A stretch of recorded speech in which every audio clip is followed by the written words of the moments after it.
नमस्कार। Teachers day तो 5 सितंबर को होता है, लेकिन हमने ये पूरा हफ्ता ही शिक्षकों और गुरुओं को समर्पित किया है। इस बार जी बिजनेस एक दिन नहीं बल्कि पूरे दिन टीचर्स वीक मना रहा है, और जिसके शुभारंभ के लिए आज हमारे साथ एक बेहद खास मेहमान कार्यक्रम में शामिल होने जा रहे हैं। उनका नाम मैं थोड़ी देर में बताऊंगा आपको, लेकिन उनके अनुभव और ज्ञान से आप बाजार की एक सबसे बड़ी बात को सीख पाएंगे, अच्छे और ख़राब प्रमोटर का फ़र्क, और उनसे उनके कॉर्पोरेट जगत के जो अनुभव हैं वो हम जानने और समझने की कोशिश करेंगे। इसीलिए हमारी खास पेशकश जी गुरुकुल में आप सबका स्वागत है। आज हमारे साथ कार्यक्रम में शामिल हो रहे हैं कॉर्पोरेट गुरु।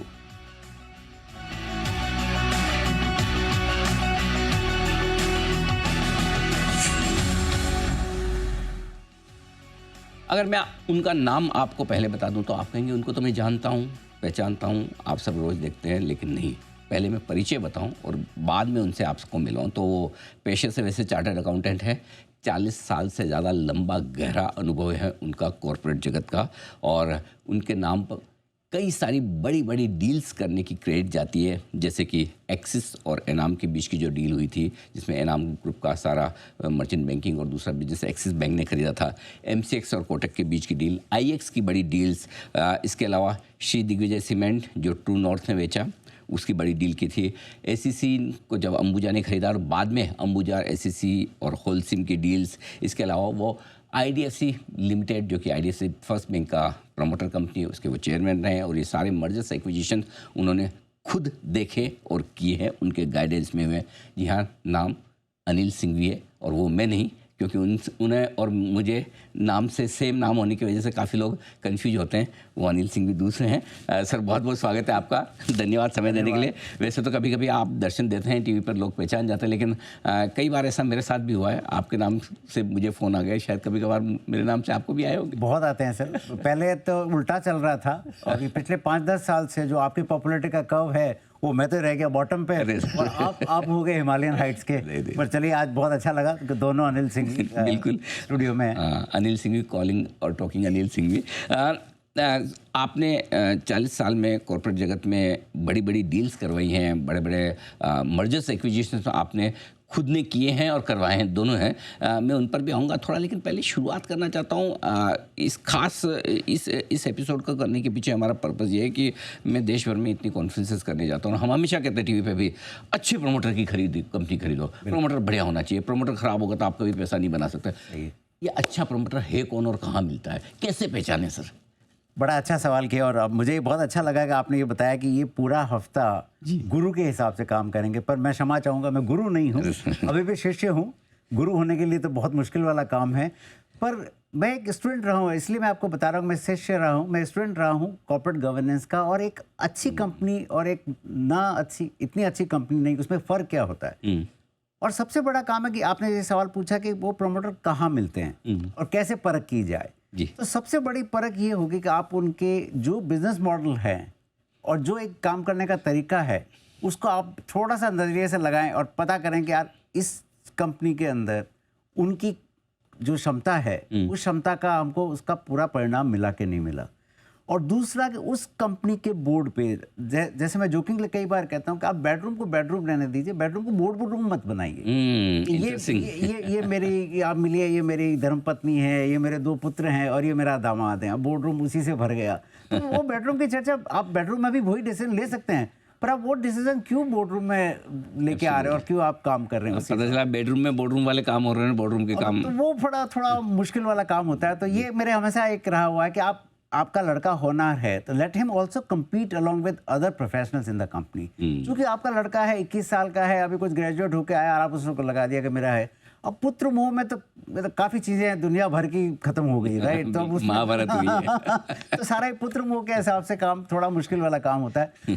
कॉम्पिटेंसी के हिसाब से आइए, उसको थोड़ा एक्सपीरियंस होने दीजिए। और एक मैं आपको एक और बताता हूँ कि सबसे बड़ा, अगर आपको दुनिया में कोई भी काम कॉर्पोरेट वर्ल्ड में करना है तो उसके लिए फेलियर के लिए थोड़ा तैयारी रहनी चाहिए। अच्छा, फेलियर एक इम्पॉर्टेंट सबक है, फेलियर एक इम्पॉर्टेंट स्टेप है, उसके बिना काम हो नहीं सकता। आप ये सोचो कि मेरे पास में कोई जादू की छड़ी है और सब चीज़ ठीक हो जाएगी, वो ठीक नहीं। तो मेरा एक ही मानना है कि जो ये सेकंड जनरेशन है या थर्ड जनरेशन जो बिजनेस में आती है, let them go through the drill. उसको बोला अगर आप एफएमसीजी कंपनी का मालिक हो, सीधा केबिन मत दीजिए उसको। एफएमसीजी कंपनी का मालिक हो, तो जाके गांव देहात में, यूपी के, एमपी के एक छोटे से गांव में जाके देखो बिस्किट कैसे बिकती है, तो आपको एक ज्ञान आएगा, एक परिचय होगा देश का, और उसके बाद में आके आप काम कर सकते हो। आप एक बड़े कमरे में बैठ के डिसीजन ले लिया कि नहीं माई सेल शुड गो अप, ऐसे तो सेल्स ऊपर कहाँ से जाएगी? ठीक बात नहीं है। पॉसिबल होगा। बिल्कुल। एक ये, और दूसरा मेरा एक रहा हुआ है कि जो फाइनेंशियल डिसिप्लिन होना चाहिए। ओके, मैं कई बार जोकिंगली सीमेंट कंपनियों में कहता था कि जो एनालिस्ट आते हैं, सर ये तो इस कंपनी के अंदर 2 क्वार्टर में हमने देखा कि 2 क्वार्टर में सबके रिजल्ट तो ठीक है, इनके ठीक नहीं आए। मैंने कहा भैया सबसे पहला ये देख लो कि उनकी लड़की की शादी थी क्या उस क्वार्टर के अंदर? तो पैसा निकाला होगा। मैं आगे कुछ नहीं कहूँगा, पर शादी थी तो कार्ड बटे होंगे, तो फिर आप उस क्वार्टर को भूल जाओ, उस क्वार्टर पे आप दिमाग नहीं मत लगाओ, क्योंकि कोई मतलब नहीं उस क्वार्टर का। तो ये चीज़ें जो है उसमें आप ऑडिट कमेटी चेयरमैन ले लीजिए, सारा ऑडिट कमेटी का एकदम काम करेंगे, पर ऑडिट कमेटी और ये कमेटी जब तक आपका खुद का एक समझ नहीं हो कंपनी के हिसाब से नहीं होगा। और इसी पे मैं एक तीसरी बात कहना चाहूँगा कि आज जब हमारा बाजार हर चीज़ में आपको मल्टीपल देता है 15, 20, 25, अगर एफएमसीजी हैं तो 50, 60, वो आप उसमें से 1 रुपया निकालेंगे तो 60 रुपया गया आपका। एब्सोल्युटली, बिल्कुल ठीक बात है। तो कहाँ जरूरत है इस 1 रुपये की? और वो 1 रुपया आज के दिन पे आपको क्या चीज़ ला के देगा? करेक्ट। आपके अगर कॉम्पिटेंट हो, सैलरी ले लीजिए, आप डिविडेंड बांटिए, तो ये होता है भाई हमारे 40% होल्डिंग है, 60% तो कोई और ले जाएगा, पर उस और ने ही आपका मार्केट कैप बनाया है। आपने आपका मार्केट कैप कहाँ बनाया? सही बात है। वो और जो है उन्होंने खरीदा तभी जाके आपकी शेयर। आप डिविडेंड डील देखिए इंडिया के अंदर कितनी कम डिविडेंड डील है। बड़ी बड़ी कंपनियों का देख लिए तो मतलब 1% भी डिविडेंड डील नहीं होती। करेक्ट। तो आप क्या कर रहे हो? या तो आपका नफा गलत है, और या तो फिर आपको ये लगता है कि भाई मैं दूसरी तरफ से पैसा निकाल लूं, या देने की इच्छा नहीं। और देने की इच्छा नहीं। एमएनसीज में बड़ा मुश्किल वाला काम है। अपने यहाँ एमएनसीज पहले तो आपको पता है, जब मतलब एमएनसी आ गया मतलब गणेश आ गए। हाँ, मतलब उन पे तो कोई उंगली नहीं उठा सकता। हाँ बिल्कुल। और उनका अगर आप देखेंगे तो डिविडेंड क्यों देंगे? वो रॉयल्टी में निकाल लेंगे। हमने उसके ऊपर बड़ा अंकुश लगाएगा, आप रॉयल्टी किस हिसाब से, कहीं आपका उसमें होना चाहिए कि क्या रॉयल्टी, क्या ब्रांड वैल्यू आप यहाँ क्रिएट कर रहे हो इंडिया में कि आपको इतनी रॉयल्टी मिले। तो ये काफ़ी मुद्दे मुझे लगता है कि देखने लायक हैं एक आम आदमी को। और मैं जो बता रहा हूँ बहुत लो लेवल की चीज़ बता रहा हूँ मैं, कोई हाई फंडा नहीं है कि आप रॉयल्टी का पेमेंट देखो, इबिटा मार्जिन 6%, रॉयल्टी 5%, मतलब कहीं तो मुश्किल वाला काम है। हमारे दर्शकों की जानकारी के लिए बता दूं कि हिंदुस्तान में जो इन्वेस्टर्स हैं, कोई भी बोर्ड रेजुलेशन किसी कंपनी के आते हैं, और अगर वो बोर्ड रेजुलेशन आते हैं तो उसमें अनिल सिंघवी साहब की संस्था है IAAS, जिसके आप मार्गदर्शक हैं, उसमें वो गाइड भी करते हैं इन्वेस्टर्स को कि किसी भी बोर्ड रेजुलेशन के पक्ष में या विपक्ष में उन्हें किस तरह से वोट करना चाहिए। ये भी एक अच्छा काम करते हैं। 3 बड़ी चीज़ें बोलिए कि आप बोर्ड में ये देखिए कि क्या फैमिली मेम्बर्स हैं, दूसरा फाइनेंशियल डिसिप्लिन है या नहीं, और तीसरा गवर्नेंस किस तरह की है, वो बहुत ज़रूरी है। और ये जो आप प्रैक्टिकल तरीके से समझाते हैं कि शादी है या बेडरूम और बोर्डरूम वाली चीज़ें, वो लोगों को बड़ी पसंद आती है। लेकिन एक चीज़ और है, चलिए ये तो अच्छी चीज़ों के लिहाज से, कब और कैसे खतरे के सिग्नल देखें, कब ऐसा लगे कि कोई भी मैनेजमेंट अच्छे से ख़राब हो रहा है या ख़राब ही है, उसके सिग्नल, अर्ली सिग्नल। मार्केट में सबसे बड़ी दिक्कत इन्वेस्टर्स को क्या होती है कि एक्सीडेंट ना हो जाए। मेरे पास कोई ऐसा स्टॉक ना हो जो 90% घट जाए, 80 घट जाए, 70 घट जाए, या फिर उसकी ज़िंदगी भर उम्मीद ही खत्म की है, वापस भाव नहीं आएगा, और वो तभी होता है जब प्रमोटर चोर निकले। बिल्कुल। वो आपको कैसे दूसरों से पहले पता चल जाता है कि हाँ, इसके पूत के पैर पालने में दिख रहे तो बदमाश ही निकलेगा? अब मैं आपको मतलब आपको मेरी नेचर पता है, आई नेवर मिन्स वर्ड्स। अरे जो है मुंह में है, खुल के है, खुल के है। आप एक रेलिगेयर करके कंपनी है, आप उसका देखिए। तो पहले वो रैनबैक्सी के प्रमोटर्स थे जी, उन्होंने चलाई कंपनी, पूरा खाली कर दिया। सबको पता था कि वो दोनों भाई मिलके, आज आप देखिए रैनबैक्सी का कितना पैसा मिला था जब रैनबैक्सी को बेचा था डाइट, राइट? उस पैसे से आज मुझे पता है कि अंबुजा के अंदर इतना पैसा मिला, आज सक्सेना साहब को, न्यूट्रा साहब को, उसका कितना पैसा ग्रो हुआ है। Correct. Okay, so same example, Ranbaxy and Ambuja, दोनों कंपनियों ने बेचा, दोनों ने फॉरेनर्स को बेचा। आज रैनबैक्सी का क्या हाल है और इसका क्या हाल है? रैनबैक्सी के बाद में रही रेलिगेयर। तो आप वो देखो, रैनबैक्सी बेचा, उसके पैसे का सारा हिसाब, उसके बाद में रेलिगेयर, लोगों ने रेलिगेयर का इंश्योरेंस है, फलाना है, ढिमका है, फाइनेंशियल सर्विसेज कंपनी है। आप कैरेक्टर देखो, दोनों भाइयों का कैरेक्टर देखो, कुछ नहीं था। वही कैरेक्टर आगे चलता गया। एक मैडम आई, मिसेस सलूजा, क्या हो गया उस कंपनी का? उन्होंने अपने नीचे मतलब इर्डा बोले ना, आप उनको शेयर दो, पर बोर्ड ताली बजा रहा है। आपने 300-400 करोड़ के शेयर ले लिए ईसॉप्स के अंदर। और उसके बाद में जब सामने डाबर में उन्होंने मन लगाया कि भाई कंपनी ठीक लगती है, इसको रिपेयर कर सकते हैं, आप उनका ओपन ऑफर ही नहीं होने दो। रोक लिया। बोर्ड क्या कर रहा था उसमें? ओपन ऑफर कैसे मना कर सकते हो? अरे वो मंशा है शेयर होल्डर की, वो पार्टिसिपेट करे ना करे, how can you prevent on this? पर आप उसमें बैठ गए। अब बोर्ड का कुछ भी नहीं काम था। ये तो बर्मन साहब ठीक है, वो लगे रहे कि भाई अब मेरे पास 24-25% माल है, काम होना चाहिए। तो हमारे पास में जो सिम्टम्स आते हैं पहले कि यार आप उनको देखो कि ये क्या काम हो रहा है। रेलिगेयर के अंदर किसी ने कुछ नहीं किया, कॉमन शेयर होल्डर ने कभी आवाज़ नहीं उठाई, कुछ काम नहीं किया। अब वो अगर वो पहले ही उठा लेते इतने काम होते ही नहीं। सबको लगा कि कोई बात नहीं, इसके अंदर देखते हैं आगे कुछ होगा, मैडम सलूजा कुछ कर लेगी, कुछ काम हो जाएगा, पर नहीं हुआ उसके हिसाब से।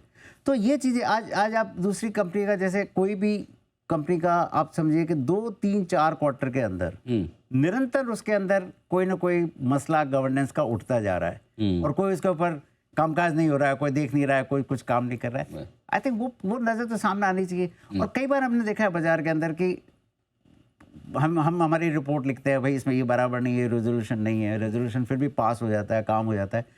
आप उस पर ध्यान दें कि रेजोल्यूशन के लिए हमने क्यों मना किया, पास भी हो गया तो पैसा तो आपका लगा हुआ है। अरे भाई हम तो सिर्फ एक बता सकते हैं कि सर इस पर वोट करें, वोट ना करें, पैसा आपका लगा हुआ है। आप ध्यान दीजिए उसके ऊपर कि ये रेजोल्यूशन हमने क्यों इसके लिए मना किया। आम छोटे इन्वेस्टर को कहाँ पता होता है? वो बड़े बड़े म्यूचुअल फंड और इंस्टीट्यूशन जिनके पास शेयर होल्डिंग वो ढंग से नहीं कर पाते, उनको तो आपको एडवाइस करना पड़ता है। नहीं, आपकी बात बिल्कुल सही है। देखिए हर चीज़ धीरे होती है अपने यहाँ उसी समय दूसरे दिन तो कोई काम हो नहीं पाता है। पर मुझे लगता है मेरा जो 10 साल का एक्सपीरियंस है IAS की जो आपने चर्चा की, आई थिंक हमारी दिशा ठीक है, गति धीरे है पर दिशा सही है।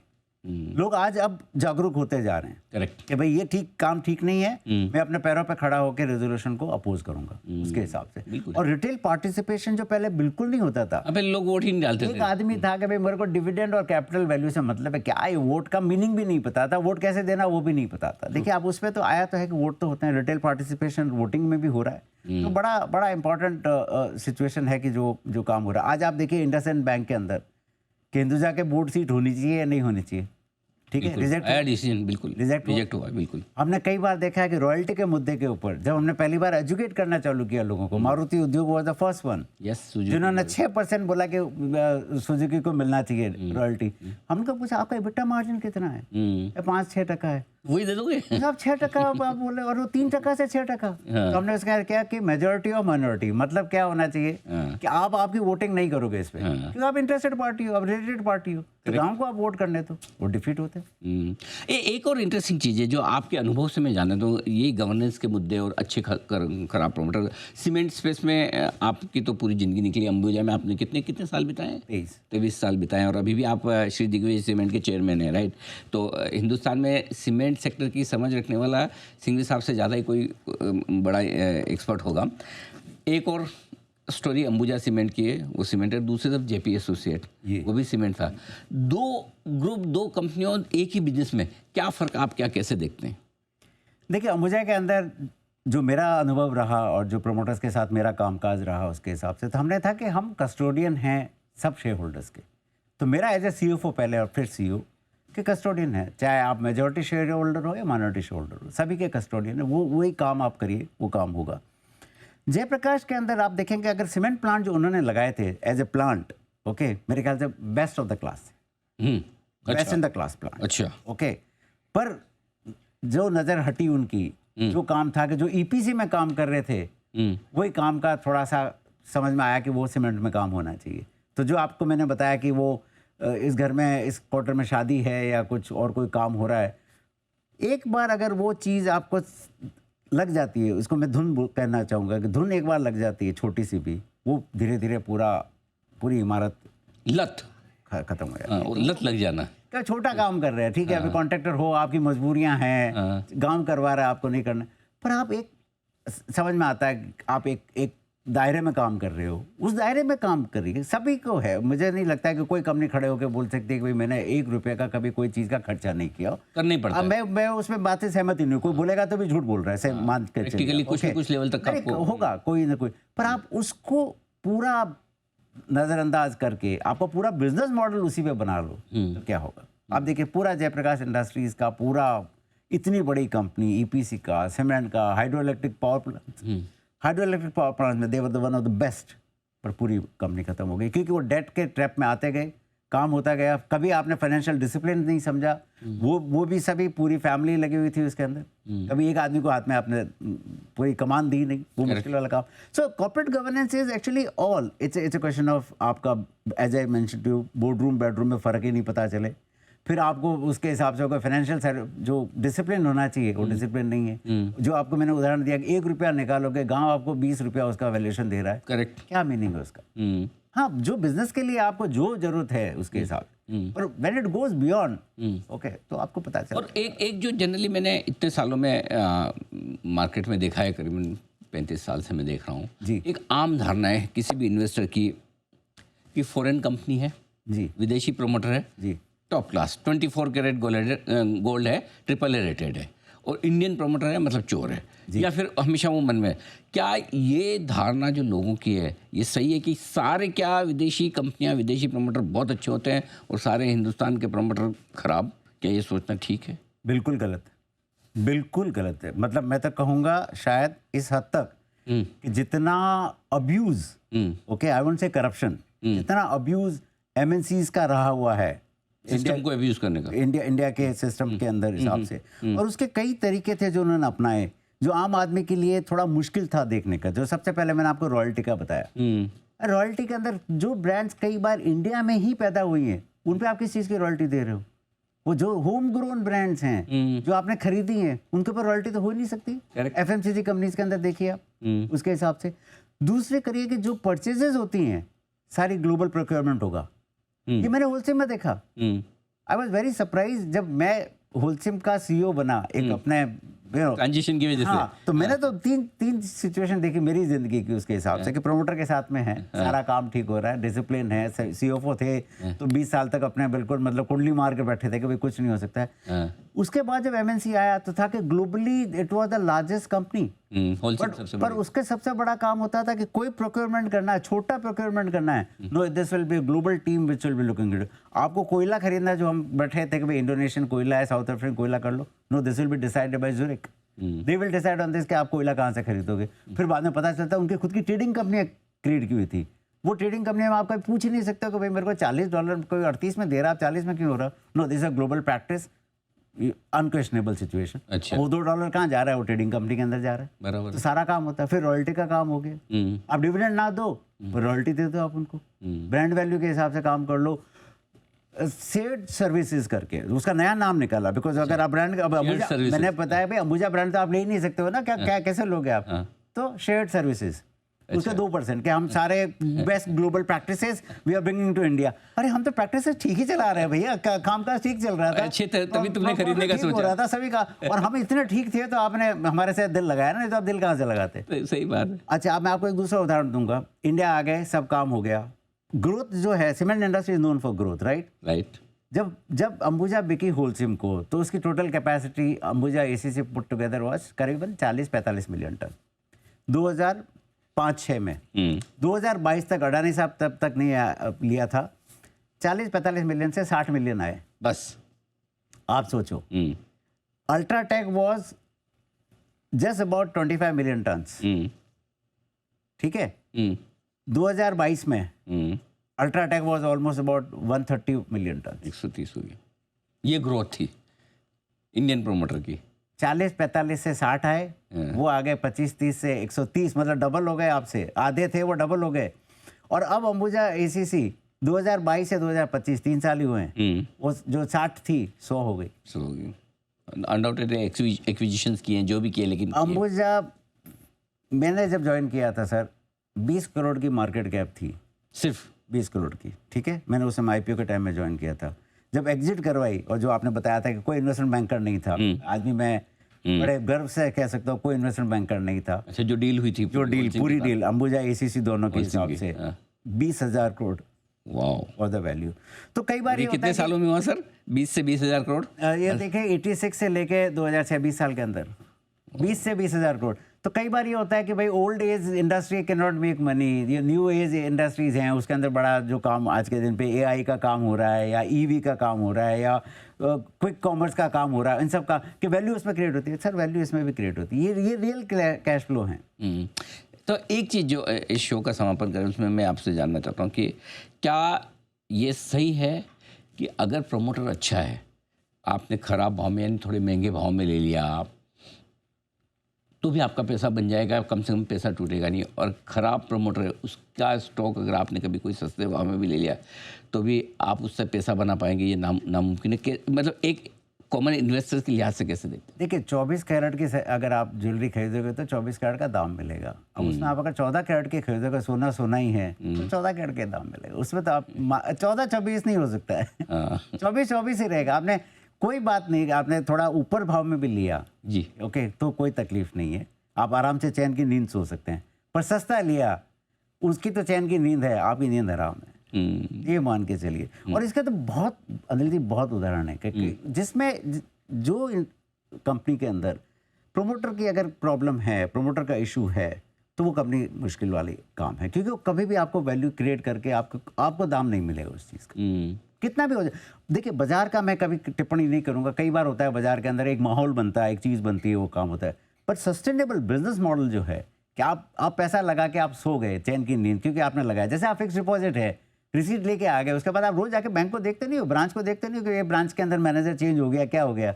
आपको एक मेरा फिक्स डिपॉजिट रिसीट लिए, ब्रांच मैनेजर चेंज होता है, कुछ भी चेंज होगा, मेरे को फर्क नहीं। ठीक बात है। शेयर भी वैसे ही रखना चाहिए, कोई भी चला जाए, कंपनी ठीक है, मैंने ठीक इन्वेस्ट किया है, it will work on that. यानी कि प्रमोटर ईमानदार है तो ही पैसा बनेगा। हाँ। नहीं तो आप अगर चोर है, बदमाश है, तो आप चोर के घर चोरी करके कैसे पैसा कमा लेंगे, जबकि वो चोर तो आपसे ज़्यादा एक्सपीरियंस वो तो रोज कर रहा था, रोज का काम है और कंट्रोल भी उसी के हाथ में। बिल्कुल राइट, तो ये बड़ी चीज़ है। और एक लास्ट पॉइंट मैं आपको कहना चाहूंगा कि बोर्ड की जो प्रैक्टिसेस हैं ओके इंडिया में अभी भी बहुत मुश्किल वाली हैं। जैसे आपके एग्जाम्पल दूंगा, पीएनबी हाउसिंग, वो गिरीश भैया ने 3 साल भी नहीं हुए, उसके 2.5 साल में छोड़ दिया, ठीक है। उसके कारण चलते हुए 25% स्टॉक नीचे आना, राइट, ओके, ये कहीं मुझे लगता है कॉर्पोरेट गवर्नेंस की भी फेल्योर है।